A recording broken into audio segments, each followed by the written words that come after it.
Beaucoup de femmes ne tombent pas amoureuses d'un homme.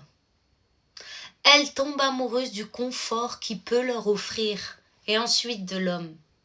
Et c'est là que tout se fausse. Parce qu'un restaurant gastronomique peut impressionner. Un beau voyage peut te faire rêver. Un homme qui paye peut sembler spécial. Mais parfois ce n'est pas de l'amour. C'est plutôt de l'illusion. L'illusion d'une vie que tu n'as pas encore construite toute seule. Mais avant de rentrer dans le vif du sujet, je te présente ma chaîne et je te souhaite la bienvenue. Puissance féminine by Linda. Ici, on parle de plein de choses. De standards élevés, de psychologie, de relations, dynamiques de couple, d'indépendance, d'argent, d'amour de soi. Mais surtout, de lucidité féminine. Et si tu veux des contenus plus courts, plus directs et quotidiens, tu peux aussi me retrouver sur ma chaîne Instagram. Je vais la mettre en bio, c'est puissance-du-bas, féminine-du-bas, coach-du-bas, de vie attachée. Voilà. Donc, je te parlais de l'illusion. Quand tu n'as pas encore construit ta propre vie. Donc, un restaurant, c'est très agréable qu'on t'emmène dîner.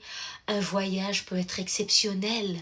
Et un homme qui paye devient un sauveur sur son cheval blanc, le prince charmant même. Mais c'est pas toujours de l'amour. Parfois, c'est de la projection. Parce que tu peux confondre le confort avec la valeur, l'accès avec la connexion et l'attention avec le respect. Et sans t'en rendre compte, tu peux commencer à choisir un homme, non pas pour ce qu'il est, mais pour ce qu'il te permet de vivre. Ce qui est important évidemment, mais ça ne suffit pas. Le caractère, la personnalité, l'éducation, le comportement, c'est encore plus important. L'erreur que tu fais, c'est que tu ne regardes plus vraiment qui il est. Tu regardes ce qu'il t'apporte. Donc ça va embellir sa personnalité que tu ne connais pas vraiment. Son style de vie, son argent, son image, ce qu'il peut t'offrir comme porte, comme confort de vie. Mais tu oublies les vraies questions, à savoir comment il gère la frustration, comment il te parle quand il est contrarié, comment il se comporte avec toi quand vous êtes en conflit, quand il n'a plus le contrôle, comment il te traite quand les choses deviennent difficiles. Ah oui, c'est important ça. Parce que le vrai caractère d'un homme ne se voit pas quand il t'invite au restaurant, qu'il fait le beau pour t'impressionner et te séduire. Il se voit quand il est contrarié. Et là, il y a un changement. Alors maintenant, imagine autre chose.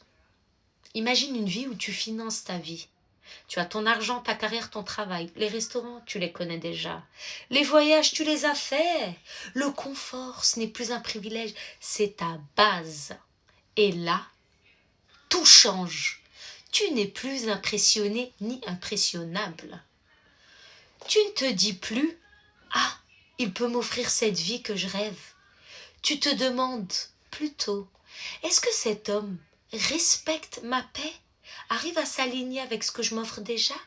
Est-ce qu'il m'élève encore plus haut ? Est-ce qu'il est stable ? Est-ce qu'il est fiable ? Est-ce qu'il est cohérent ?» Et ça, c'est un autre niveau de choix. Ça s'appelle la lucidité. Quand tu es indépendante financièrement, tu regardes différemment. Tu ne regardes plus seulement ce qu'un homme t'apporte matériellement. Ça compte, mais ça ne suffit pas et ça ne définit pas toute la relation. Mais si, oui, comme je te l'ai dit, c'est important d'augmenter ses standards, il doit t'apporter une plus-value dans ta vie. Attention, hein. Je ne suis pas là pour dire aux femmes d'accepter le strict minimum, bien au contraire. C'est l'hypergamie, prenez à votre niveau au plus haut.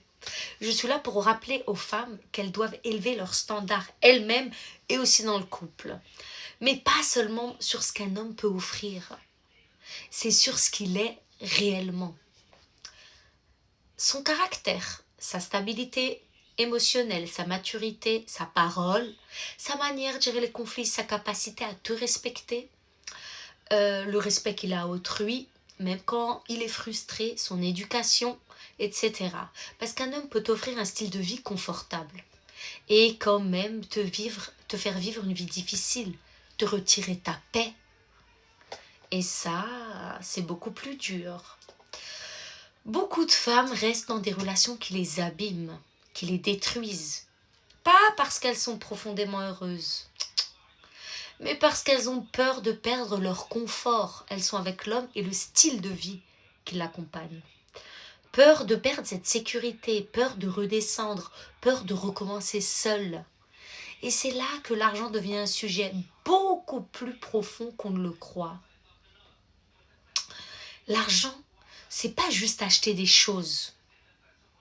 L'argent, c'est résoudre 8 problèmes sur 10, d'ailleurs. L'argent, c'est avoir le choix. C'est pouvoir partir. C'est pouvoir dire non. C'est le plus grand levier qu'une femme peut avoir. C'est pouvoir prendre des décisions sans être prisonnière de la peur. Et c'est exactement pour ça que j'ai écrit mon e-book Souveraine de ta liberté financière. Pas pour être riche, mais pour apprendre à gérer tes finances, avoir une éducation financière.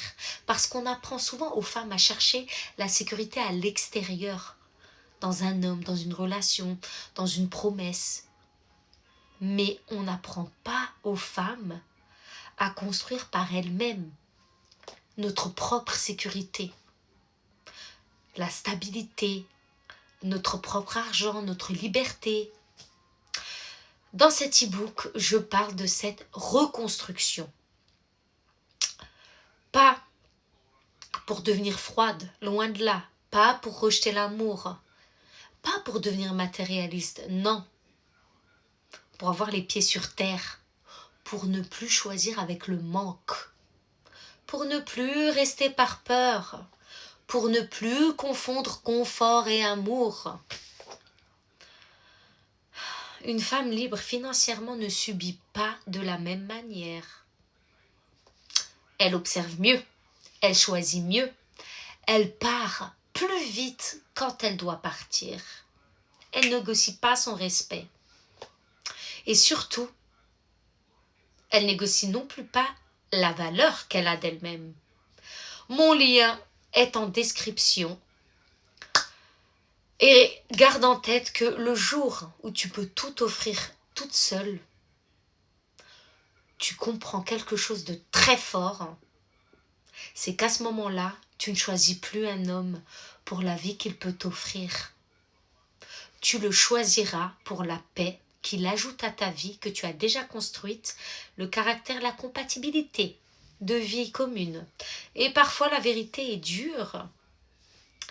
Mais tu ne l'aimais pas pour lui, tu l'aimais pour ce qu'il représentait, si tu as déjà connu ce genre d'homme. Et on ne choisit jamais vraiment quelqu'un tant qu'on a encore besoin de ce qu'il peut nous offrir quand on respire le manque. Ici, on construit des femmes solides.